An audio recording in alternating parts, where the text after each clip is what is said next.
지난 시간에 보게 되면 문장 전체에서 내용과 전체와 줄지 부분을 이렇게 질문하는데, 첫째는 윗글의 내용을 확인해보자. 그래서 윗글 내용 확인하려고 하는 내용은 대체적으로 한 달락 안에서 오지선다를 다 묻진 않았을 거다 이 말이야. 그러니까 각 달락마다 핵심 문구들을 오지선다 속에 낱낱이 배열했을 거다 이 말이야. 그렇잖아. 두 번째는 뭐라 했냐 하면은 각 달락마다 각 핵심 문구들을 다음에 잘 파악하는 것이 중요하다. 이것도 많이 외우고 있어야 공부가 잘 된다니까. 문제 푸는 요령도 빨리 생긴다니까. 그리고 두 번째는 그 안에 있는 내용들을 있냐, 없냐, 맞냐, 틀렸냐 하는 확인들을 음알음이의 변화를 주면서 자꾸 변화시킨다 이 말이야. 그래서 학생들 하여금 헷갈리게 만든다 이 말이야. 응? 그런 것들을 알아야 윗글의 내용을 정확하게 파악할 수가 있다. 둘째는 뭐였냐 하게 되면은 제목 달기를 했는데, 그 다음에 여기까지 했지 장수야. 2번 했지. 제목 달기를 했는데 이게 2000년대 초반에 많이 나왔던 문제인데 한 10여 년 사이에 그 다음에 표제와 그 다음에 부제 달기 하는 것으로 이렇게 바뀌어서 그 다음에 그치? 이렇게 문제가 나왔다 하잖아. 승진, 각각 세수하고.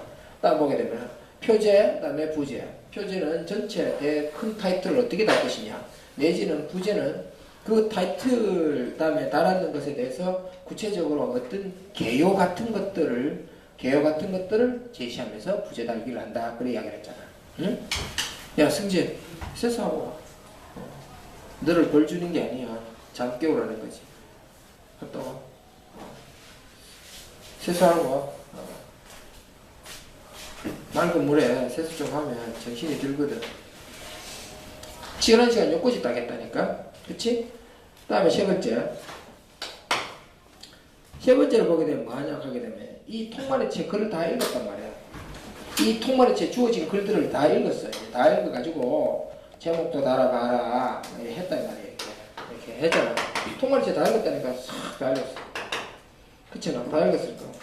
그럼 뭐를 묻는지 알아? 세 번째, 윗글의 요지. 그래? 윗글의 요지 또는 주지 또는 논지 하는 것들로서 요지로 적절하지 않은 것은, 그치? 요지로 다음에 적절하지 않은 것은, 요지로 적절한 것은 그런단 말이야.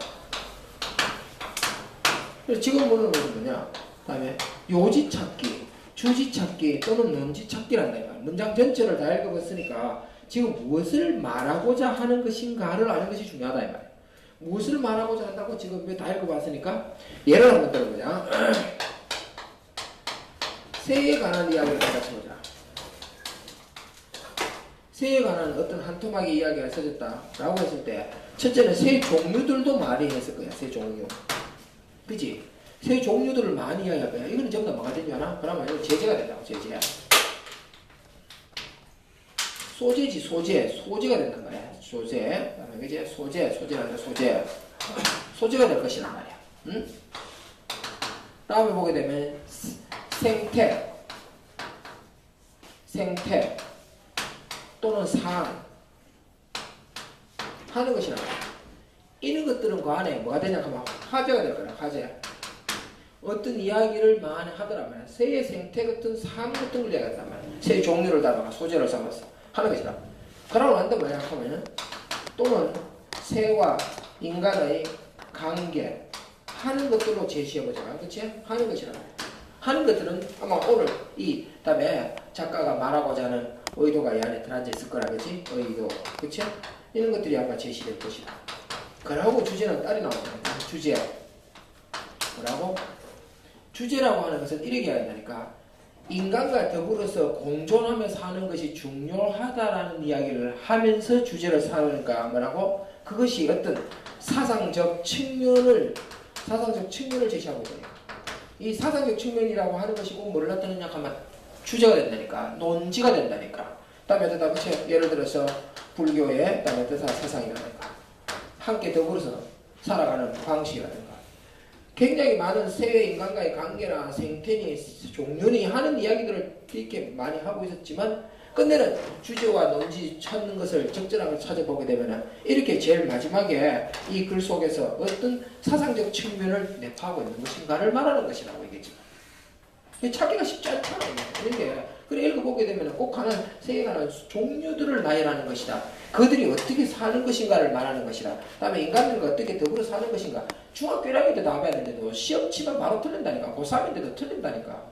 그것은 이 내면 속에 깊숙이 숨겨져 있는 작가의 그다음에 그 사상적 측면 같은 것을 그다음에 겉으로 파악하기 어려웠기 때문에 시험 문제 출제된다. 일글의 요지로서 적절하지 않은 것은 이런 것들을 큰 타이틀로 물으신다니까 사실은 하는 것이다.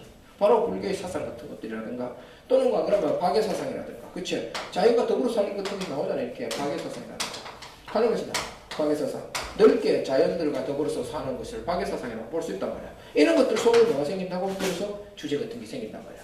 세 번째 질문은 뭐라고 묻는다고? 이렇게 윗글에다가 요지와 논지와 그다음에 하는 것으로 찾으면서 적절하지 않은 것은 적절한 것은 논지 찾기라고 했다니까. 윗글에서 논지 찾기 이런 논지를 찾기라고 했다. 논지 찾기 하는 문장 전체를 읽었기 때문에 문장 전체를 이렇게 통마리처럼 공부를 다 했기 때문에 문장 전체를 싹 다 읽었기 때문에 논지를 찾는다니까. 논지를 하는 것을 알 수 있다니까. 지금부터 다 읽어봤다. 제목도 따라봐라. 내용도 확인해보자. 제일 많이 묻는 것이 이거라. 제일 많이 묻는 것이 내용 확인하면 끝이라고 막. 그치? 요즘은 이걸 묻지 않으면 이걸 묻고 이걸 묻지 않으면 이걸 묻고 하는 것으로 문장 전체를 늘 이렇게 반복해서 묻고 있다 이 말이야. 하는 것을 알 수 있다니까. 줄침 부분 해볼게. 이번에는 줄침 부분. 그냥 읽어 내려가는데 다음에 장수야 이렇게 줄이 쭉 세다 기어 이렇게 다음에 이렇게 니어 다음에 보게 되면 또는 A 또는 B 이렇게 묻는단 말이야. 어? 어머니 줄을 왜 쳐졌을까? 줄을 왜 쳐놨을까? 질문하려고. 오케이 질문하려고. 다음에 줄침 부분을 읽을 때는 염두에 두고 읽어야 되는 거야. 무엇을 물을 것인가 어떻게 물을 것인가 질문하려고 묻는 것이거든. 질문하려고 줄 쳐놨다니까. 알겠어? 질문하는 거. 줄침 부분을 보자. 첫째, 줄침 부분의 해석을 묻는다니까. 뜻, 의미, 하는 것이 뭐냐를 묻는다니까. 제일 많이 묻는 것이 줄침 부분의 해석, 뜻, 의미가 뭐냐. 제일 많이 묻는다니까. 그치? 하는 것이다. 그런데 혹시 단어 하나 쭉 묻는 것으로 착각하면 곤란하지. 단어 하나 묻는 것으로 한다면은 단어 해석 물론 있어. 묻는 질문도 있어. 단어 해석이 뭐냐 하는 걸 묻는 것이 있거든. 이걸 물을 때는 잠시 이거 지울게. 뭐를 묻냐 하게 되면 이를 물으면 사전적 의미는 이렇게 하면서 묻는다. 사전적 의미는 이렇게 묻지. 사전적 단어 뜻이지. 단어의 뜻을 물었으니까 그치? 하는 것이다. 그러면 사전적 의미 요거 잠깐 이야기해보자. 요거도 쉽지 않다. 사전적 의미라고 하는 것은 사전에서 말하는 대로 사전에서 규명한 대로 사전에서 규명한 대로를 해석한 것이 사전적 의미야. 그러다가 우리 어법 문제도 나왔더라고. 그다음에 그제 주변적 의미 또는 파생적 의미라고 말할 수 있지. 그치? 이렇게 비유적 문학적으로 말한다면 문맥적 의미 다음에 또는 문학적 의미, 상징적 의미 또는 비유적 의미 하는 것으로도 물을 수 있어. 이렇게 해볼게.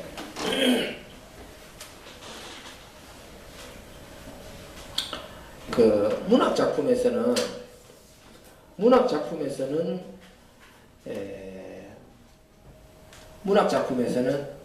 이렇게 사전적 의미로는 무엇이냐라는 질문은 물을 수가 없지. 문학이니까. 그런데 문학적에서는 그럼 뭐를 묻느냐 하면은 문맥적으로 그 안에는 어떻게 서여지고 있으며 상징적으로 시 속에 나와 있는 그 꽃은 무엇인가 내지는 시 속에 나와 있는 눈물은 무엇인가 이렇게 문맥적으로 물어질 확률이 많지. 그치? 그런데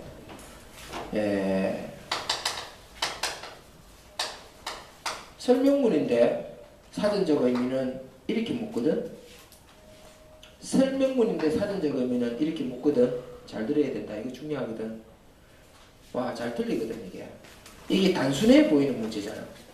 윗글에서 줄친 A의 사전적 의미로 적절한 것은 그러니까 단어 뜻만 무는 것도 사실 단순한 것 같은데 시험 치고 나면 틀렸다 하거든. 그럼 1점을 날려보거든. 그럼 학생들이 고민이 나와있다고. 어떻게 해서 틀렸지? 설명하는 대로 했는데 잘 봐. 사전적 의미라고 하는 말은 사전에서 규명한 대로 해석한 거라. 그치? 그런데 오늘 사전적 의미를 질문을 던졌는데 어떤 그 A 단어라고 하는 것에 대해서 사전적 의미를 물었는데 사전적 의미를 물었는데 그 사전적 의미가 사전에 있는 대로라는 뜻이라서 1번이 분명하다고 1번이라고 체크했는데 답은 3번이라고 하는 거예요. 이게 저기 정답이라고 하잖아. 그러면 이것은 무엇이 틀린 것이며 이것은 무엇에서 맞았던 것인가가 궁금하잖아 지금. 이거 설명 잘하는 사람 없다. 이거 지금 내가 말을 빨리 하지 않고 천천히 한다는 것은 굉장히 중요하기 때문이다. 이거 불과 1점짜리라도 놓치지 않아야 된다. 이게 지금 분명히 A의 중심 부분의 사전적 의미를 물었는데 왜 사전에서 찾으면 반드시 1번이라고 이야기할 것만 같아서 1번을 찍었는데 왜 3번이라고 정답이 나왔냐 이 말이야. 하잖아. 그것은 주어진 글을 이렇게 읽어보면 그 주어진 일의 글이 전개되는 과정에 이 의미는 1번처럼 해석하면 안 되는 것이고 3번처럼 해석하는 것이 맞다 이 말이야. 실제로 너희들 생각하기에는 이게 혹시 선생님이 문장 안에서 만든 문맥적 의미가 아닐까요? 라고 말하고 싶지만 제목이 질문이 사전적 의미는 무엇인가 라고 물었는데 왜 1번이 아니고 3번입니까? 라고 말하고 싶잖아. 3번도 사실은 뭐라고? 사전에 있거든. 3번도 사전에 있어. 3번도 사전에 있는데 다이어를 묻는 것이지. 다이어를. 실제로 여기에 있는 뜻이 이렇게 여러 뜻으로 해석이 되는 중에 가장 많이 해석되는 것은 1번이라 집어오면 이 글 전체 문맥이 안 맞아요. 특히 어디에서? 과학 지문에서. 그래서 가끔 가다가 지문을 물은데 보게 되면 이런 뜻으로 해석하는 것은 선생님 혹시 문맥적 의미를 말하는 것 아닐까요? 아니야. 이것도 사전에 있다니까. 그래서 틀린단 말이야. 성지, 니 뭔 말인지 알아들었나? 다시 이야기해. 네가 해봐. A랑 줄친 단어가 사실 우리가 많이 해석하는 그런 뜻이 있는데 사실 이 문맥에서는 그 3번이라고 쓰는 게 사실 3번도 사전에 실려 있는 뜻인데 우리가 그거를 자주 사용하지 않으니까 그런 뜻인 줄 몰랐던 거고. 다이어를 보냈지. 그래서 3번을 집어서 이 문맥을 해석해보면 원래 문맥의 의도가 풀렸다 이 말이야. 그러면 여기서 질문을 할 때 선생님이 질문에서 문맥적 의미는 이라고 물어야 되지 않습니까? 그래 묻지 않는다니까. 왜? 이것도 사전에 들려있기 때문에 다이어로 들어있기 때문에 뭐라고 하냐면 사전적 의미는 이라고 묻고 1번도 있고 3번도 있는데 답을 1번으로 찍을 확률이 많은 학생들은 그 원래 가장 쉬운 뜻 한 개만 있는 것밖에 찍지 못한다 이 말이야. 그랬을 때 이게 맞다 이 말이야. 그래서 이걸 묻는다. 이게 1점이야. 대학 교수들의 함정은 바로 여기 있단 말이야. 중일이 내가 2번 설명했고 오성지가 한 번 이해를 해서 물었고 이거 이해 못하기 때문에 틀리는 거야. 이거를 정확하게 이렇게 핀셋으로 딱 집어가 말하는 사람이 없어요. 지금 3번 한 거야. 니 뭔 말인지 알아들었어? 민욱이 뭔 말인지 알았어? 이야기해봐. 이 문맥에서 A가 유명을 찾아야 되는데 우리가 흔히 알고 있는 게 1번이라고 알고 있고 근데 문맥에서는 3번이 정답.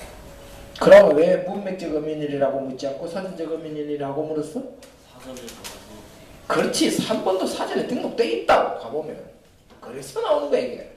그래서 사람 죽인단 말이야. 근데 그 문제는 뭐였다고? 다이어를 묻는 거라고 말했었다. 김태효 뭔 말인지 알아들었어? 오케이. 2번째. 그런데 2번째 하기 전에 지금 우리는 단어 하나를 공부를 했는데 단어가 아니고 특히 과학 지문 같은 거 과학 지문은 줄이 길게 쳐진단 말이야. 낱낱이 분석하고 있어야 돼. 과학 지문은 줄이 길게 쳐진단 말이에요. 이렇게. 그러면서 뭐를 묻냐 하게 되면 A에 관한 해석으로서 적절한 것은 이렇게 묻는다. 그러면 지금 같은 경우는 뭐냐 하면 이것에 관한 뭐를 얘기하냐 하면 과학적 지식을 물은 거란 말이야. 비록 줄 쳐가지고 그다음에 줄친 부분을 해석을 물었는 것 같지만 단어 해석을 물었는 것이 아니라 과학적 지식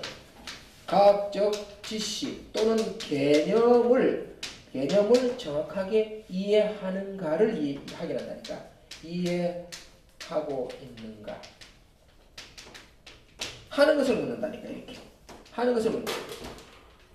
특히 이런 것들로 물어진 것들은 뭐가 되냐 하게 되면 해석으로 적절한 것은. 다음에 이번에 줄침 부분으로 해석으로서 적절한 것은 줄침 부분의 각적 지식, 줄침 부분을 다음에 이해한 것은 줄침 부분의 예시로서 적절한 것은 이렇게 적절한 것은 이런 문다니까. 예시를 문다니까. 예시니까 쉬울 것 같지? 천만의 말씀, 만만의 공탁이야. 이 과학적 지식을 확실히 이해하고 난 뒤에 예를 들어서 설명해 놓은 것인데 그것이 적절한 것인가를 물었기 때문에 진짜 이 예시 문제는 굉장히 어려운 문제란 말이야. 이러면 이건 한번 벌써 난이도가 B 내지 A가 되는 거야. 이 정도 딱 뜨잖아. 그럼 수능이 어려워지는 거야. 근데 너는 이런 것까지도 고민할 필요 없어서 어제 문제도 이런 거 없었을 거야. 왜? 너희들의 수능 언어는 굉장히 쉽게 낸다고 하고 벌써 이야기를 해놨으니까. 하고 벌써 장담한다. 쉽게 나온다고 이야기했으니까. 그렇잖아. 그런데 이런 문제 내면 이거는 아마 벌써 초조금 당한다니까. 이거는 한 벌써 67만 시험 치는 중에 이거는 한 벌써 한 55만 명에서 50한 2, 3만 명 나는 그저 한 10만 명 맞힐까 말까야. 그럼 다 초조금 당했구나 이죠. 이 중에 더 어렵게 이거를 더 어려운 것으로 이해하고 그 개념, 과학적 개념과 지식을 예를 들어서 설명하고 하게 되면 진짜로 1등급 4% 딱 이래가지고 한 4,000명, 5,000명 안팎으로 들어오도록까지 문제 출제할 수 있는 것이 바로 이 문제라고. 이 예시가 쉽다고 만만하게 달라지지만 오답률이 높아진단 말이야. 그러니까 이런 것들은 뭐라고? 과학지문 비록 줄쳐놓고 해석을 물는 거지만 이게 보통 어려운 것이 아니라는 사실을 알 수 있다니까. 그러니까 이 학습 방법은 있지. 첫 단락의 그 개념 단락을 꼼꼼히 읽어야 된다. 확실하게 분석하고 이해하고 해석하고 있어야 된단 말이야. 그걸 그대로 해석하고 있어야 된다. 첫째 단락을 잘 읽어야 된단 말이야. 첫째 단락 그 개념 단락을 끊임없이 꼼꼼히 반복해서 여러 번 반복해서 읽었을 때 과학적 지식이 지문이 3개, 4개가 완결된다는 사실을 알 수 있다니까. 여러 번 반복해서 읽어야 돼. 이 지식을 확실히 알아야 된다니까. 이게 내가 가끔 가다가 선생님은 문학을 전공했잖아. 철학이나 역사나 경제나 이런 것들은 너희들과 충분히 그다음에 예술도 선생님이 예술적 소양을 많이 갖고 있으니까 가능한데 와서 과학적 지문만 만들다 하면 선생님이 뭔가 오그로 뜨는 것 같고 어떤 콤플렉스 같은 걸 가지는 거야. 우리는 과학을 전공하지 않았으니까. 너희들이 몰라서 그렇지. 내 몰래 과학 잘하는 애들한테 물어봐. 선생님 생각에 이래 틀렸다. 지금 틀렸죠. 어디 부분에 틀렸나? 이거 틀렸습니다. 이거는 이렇게 하면 이 문제는 이렇게 하면 됩니다. 아 알았다. 내가 몰래 배워 걔한테. 그래가 수업해줘. 몰랐지? 선생님 그런 말을 너희들한테 부끄럽지 않게 한단 말이야. 뭐가 부끄러워? 내가 전공하지 않았는데. 언어 영역을 여러분들은 만점을 맞는데 선생님은 만점 맞기 어려워요. 그럼 내가 애한테 물어본다니까 몰래. 아주 공부 잘하는 애한테 물어본. 작년에 이한수이 같은 애한테 물어본다. 그럼 한수 설명 잘해줘. 이래. 그래? 그럼 수업해. 그럼 지는 몰라. 그것이 웃고 있어. 지가 선생님과 다 배워가지고 해. 과학적 지식을 그렇게 해서 배우지 않고 어떻게 학생들 전체를 다 가르칠 수 있어요? 안 그러면 물리 같은 물리쌤한테 물어봐. 화학을 화학쌤한테 물어보고 이렇게. 무슨 말인지 알았어? 그거 뭐야? 너희들 속에도 내와 똑같이 해야 돼. 이 부분이 많이 틀리면 이렇게 틀린단 말이야. 특히 아까 전에 단어 찾는 것은 얼마든지 어휘력은 틀리질 않아. 이게 어른들은 어휘력은 아주 굉장히 어휘력이 넓으니까, 어휘력이 많으니까. 그런데 이 과학적 개념과 그다음에 지식을 이렇게 묻는 지문 같은 거 나오면 첫째 해결책, 첫 단락의 그 개념 단락을 성실히 분석하고 알고 있어야 된다. 이게 키워드야 이게. 알았어? 두 번째가 5번에 너희들이 뭘 잘못하냐 하면 경제지문을 못하는 거야. 역사와 그다음에 경제지문 이런 것들이잖아. 기껏해가 줄침 부분에서 단어 해석해봐라. 다음에 과학적 지문은 길게 물어서 그 과학적 지식 해석으로서 적절한 것은 이거는 오지선답 있잖아. 1번 값에서 2줄씩 나온다. 이렇게 2번 값에서 2줄씩 이렇게 해석을 길게 한다니까. 줄을 한 줄 쳐놓고 헷갈려 죽으라고 이렇게 길게 낸다니까. 하는 것을 할 수 있다니까. 다음에 세 번째는 그것을 이해해가지고 예시 설명하는 거 있잖아. 다음에 역사와 과학 경제지문. 역사와 경제지문도 사실은 너희들은 이과기 때문에 굉장히 어려워하는 것들이란 말이야. 이런 것들은 특히 뭐 경제 같은 거는 뭐 수요와 공급 이야기 뭐 이런 것들 곡선 그다음에 그래프 그려놓고 이런 거 나오면 애들이 그냥 고개를 절레절레 흔드는 거야. 근데 여러분들이 그 화학이나 물리 같은 그래프를 본다라는 생각하고 분석하면 금세 분석돼. 그걸 지식이라 생각한다. 도표, 그림, 그다음에 이런 것들을 분석할 수 있는 능력을 지식이라 한다 이 말이야. 그러니까 이 속에 경제 지문 같은 게 나오면 읽고 꼼꼼히 읽고 해석해야 된다. 경제적 소양도 가지고 있어야지. 물론 이제 우리가 이런 이론 공부를 마치고 본격적으로 지문에 돌입하게 되면 내가 너희들에게 아주 소상하게 설명하겠지만 아주 재밌게 소상하게 설명하겠지만 좀 기다려봐야 되겠지. 그다음 두 번째 줄침 부분 두 번째 거자. 줄침 부분으로 제일 먼저 물었을 것은 당연하게 이렇게 해석 문제를 안 물었을까? 5번에 줄침 부분 보게 되면 이란다. A와 B의 그 단어 또는 어휘 이것의 관계는 이럽니다. 단어, 어휘, 관계는 어떤 관계를 가지고 있느냐 이란다니까. 옛날에는 많이 물었다. 지금은 또 다양하게 묻기도 한다.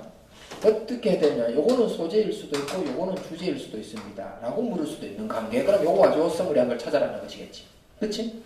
옛날에는 이런 걸 물었을 때 굉장히 많은 그 대소관계니 또는 상하관계니 반대관계니 모순관계니 하는 이런 것들을 많이 물었다니까. 이렇게 모순관계를 많이 물었다니까. 요즘은 또는 뭐 추상적이니 구체적이니 하는 것으로 옛날에 이렇게 단순하게 묻던 관계를 뛰어넘는 이런 관계들을 묻는 문제가 더 나온다 이 말이야. 이해되냐? 옛날에 이렇게 아주 단순한 것들을 많이 물었는데 요즘은 뭐라고? 이렇게 다른 어떤 측면에서 물어지는 방법들로 많이 물어질 수도 있다. 이렇게 그죠? 또 달리니까 어떤 경우는 일반적으로 제시될 수도 있고 어떤 경우는 특수적으로도 제시될 수도 있다 하는 것으로서 우리가 일반과 특수하는 개념으로도 물어질 수 있다. 그치?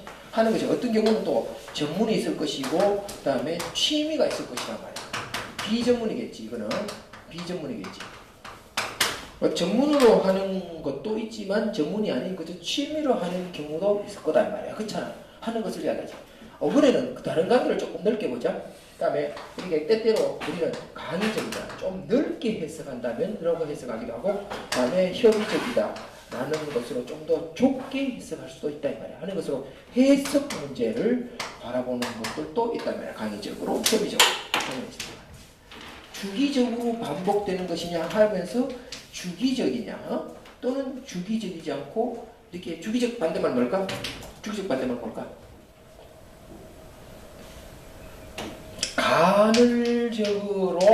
간헐적으로 이렇게 반복행위 하는 것을 나타내는 것으로서 이렇게 두 단어 A와 B의 단어의 관계는 무엇인가 하는 건데 줄침 부분들은 뭐를 묻는 것이냐 하면 줄침 부분들은 전부 다 어휘예요. 어휘를 줄쳐놓고 있다고 지금 하는 것이라고.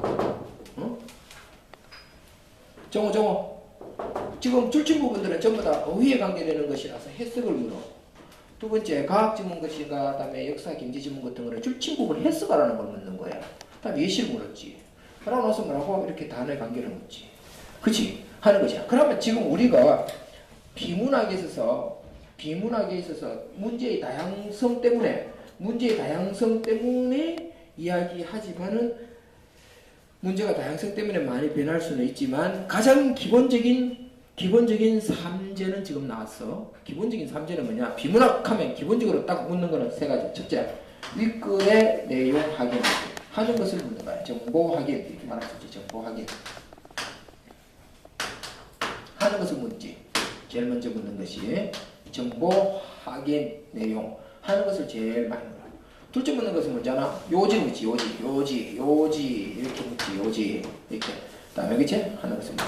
세 번째는 뭐잖아? 줄친 단어로 해가지고 단어를 해석하라 하면서 줄친 부분에서 제일 먼저 제일 많이 이야기하는 것이 해석 문제지. 조금 더 달리 표현하니까 이렇게 물었지만 이것도 다시는 단어 관계를 물은 것이라고 말할 수 있다니까.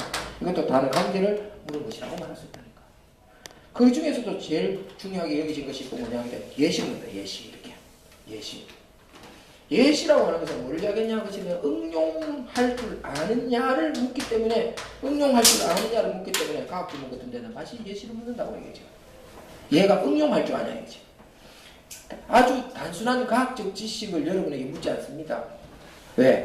사회생활 하면서 앞으로 살아가면서 인생에 있어서 얼마만큼 얘가 이 지식이 생활에 필요하고 응용할 줄 아는가 해서 그 과학적 지문이 출제되는 것이지.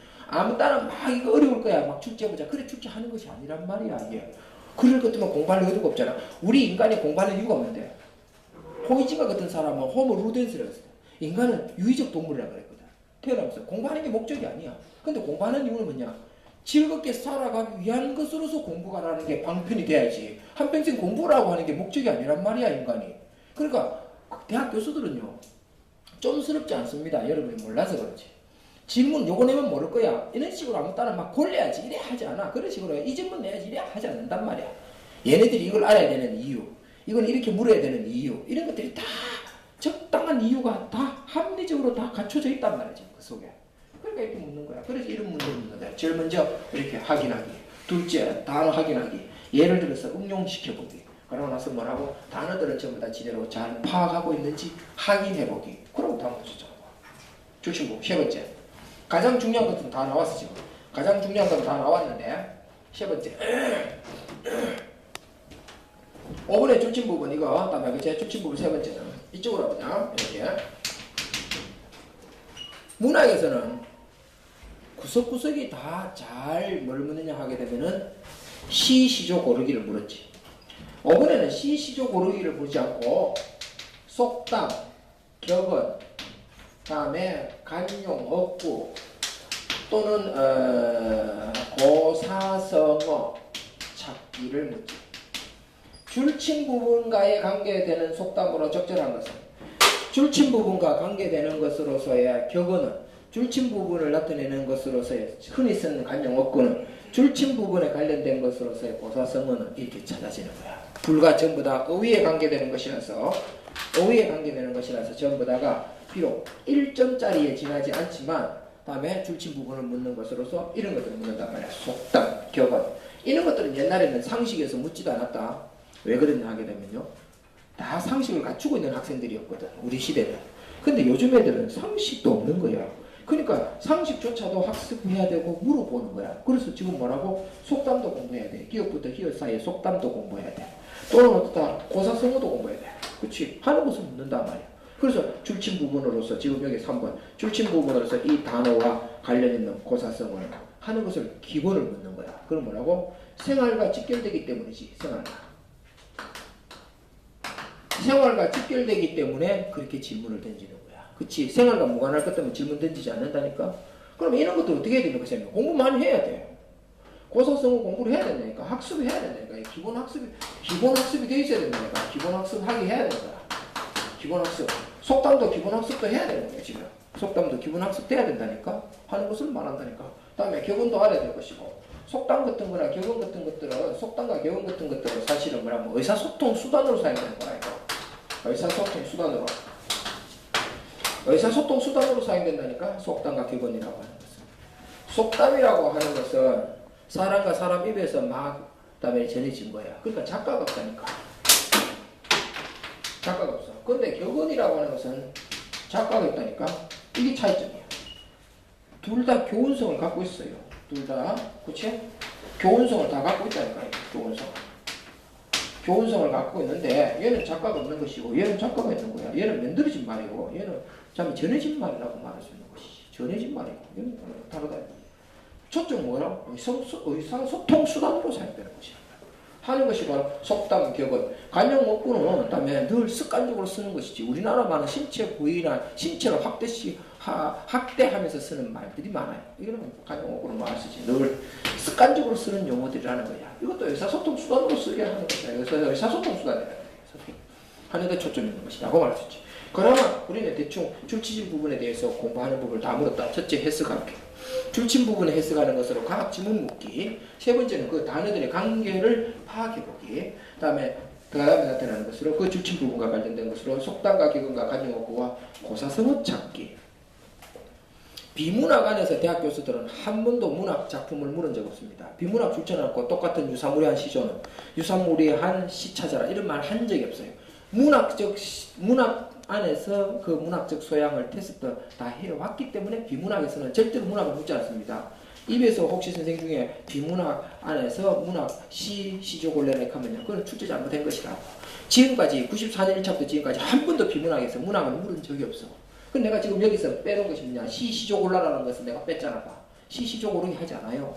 반드시 뭐라고? 속담, 격언, 관용어구, 고사성어 찾기. 그러고 나서 뭐라고? 사전적 해석하기, 사전적 단어 찾기.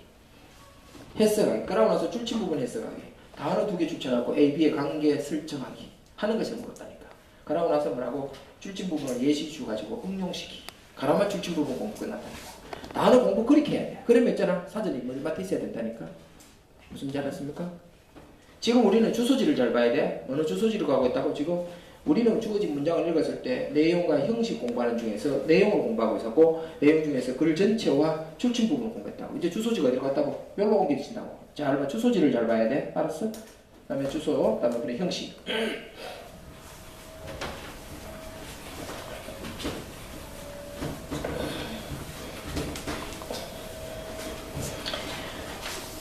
형식도 2가지로 나눠서 공부해볼게. 하나는 뭐라고? 단락. 하나는 문장. 이렇게 나눠서 공부해볼게. 이렇게 중요하지. 난이도를 높이는 공부를 많이 해야 되는 거야. 난이도를 높이는 공부를 많이 해야지.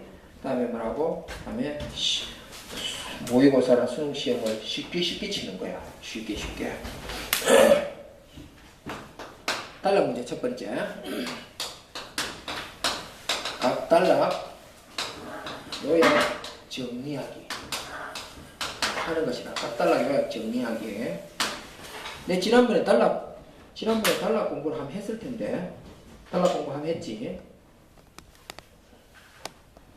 여러 단락이 있는데 이번에는 이렇게, 이게 가 단락이고 나 단락이며 다 단락이고 마 단락이다. 지난 시간에 단락 공부 한번 했지, 그지? 그러고 첫 문장 공부를 했었고, 그지? 했었을 거야, 그지? 자, 지금 한번 볼까요? 단락. 요약 정리하라. 첫 문장과 그다음에 그 끝 문장의 핵심 문구지. 요즘 가끔 텔레비전이나 인터넷 컴퓨터 보게 되면 태그 하지. 키워드 하지. 키워드 태그가 곧 뭐라고? 요즘의 키워드야. 그지? 그러면 역시 공부도 마찬가지다. 각 단락 요약 정리하라. 각 단락 요약 정리는 그 각 단락은 첫 문장은 어떤 문장이라고? 지난번에 했지. 전제 문장. 그 다음에 결론 문장이지. 그지? 하는 것이라고. 그러니까 첫 문장과 그 끝 문장의 첫 문장과 끝 문장의 핵심 어구가 첫 문장과 끝 문장의 핵심 어구가 곧 뭐를 이야기하는 것이다? 핵심 어구가 그 각 단락의 요약 정리를 말하는 것이라니까. 이것들은 어떻게 해야 돼? 가나다라 말을 다 읽고 강선우 잘 자네. 그다음에 강선우 자니까 그 잠이 향기가 그다음에 임채사한테 풍기고 임채사한테 풍기니까 건너뛰어가면서 그다음에 그제 앞으로 올라가지고 풍기고 그다음에 그제 신준영한테 옮기고 신준영 안 자네? 돌아가지고 또 배정우한테 향기를 옮기고 안 자냐? 그다음에 그래가지고 이렇게 향기를 옮기는 거야. 첫 문장과 끝 문장의 핵심 없고, 그런데 가나다라 마까지 다 읽고 요약 정리한다는 것은 거짓말이야. 그치? 그러니까 이렇게 각 단락 요약 정리하라는 문제 나오면 직결 처분하라. 알았어? 직결 처분하라. 어떻게 하라? 각 단락의 첫 문장과 끝 문장을, 그다음에 그제 각 문장과 첫 문장을 직결 처분해가지고 딱 요약 정리해가지고 딱 집을 끝난다니까. 이렇게. 그렇잖아. 해볼까? 예문 하나 해볼까? 어떤 문장이에요? 160페이지 볼까? 그 첫 문장이 전제 문장이라고 했거든. 단락도 전제 단락이고 첫째 단락이 전체 단락이고 전제 문장이고 그렇거든. 그러면 인간의 사유는 키워드는 뭐라고? 인간의 사유야. 인간의 사유는 특정한 기준을 바탕으로 다른 것과의 차이를 인식하는 것이라고 할 수 있다. 첫 문장 줄쳐야 된다니까. 이때 그 기준을 이루는 근간이라고 하는 것은 당연히 현실 세계의 경험과 인식인 것이다. 경험과 인식. 하지만 인간은 현실 경험에서 인식되지 않는 대상까지도 전부 다 생각할 수 있다. 사유. 그것이 뭔데? 그것은 바로 신화적 사유라고 하는 것이면 바로 상상력의 소상물이다. 오늘의 키워드는 뭐라고? 상상력.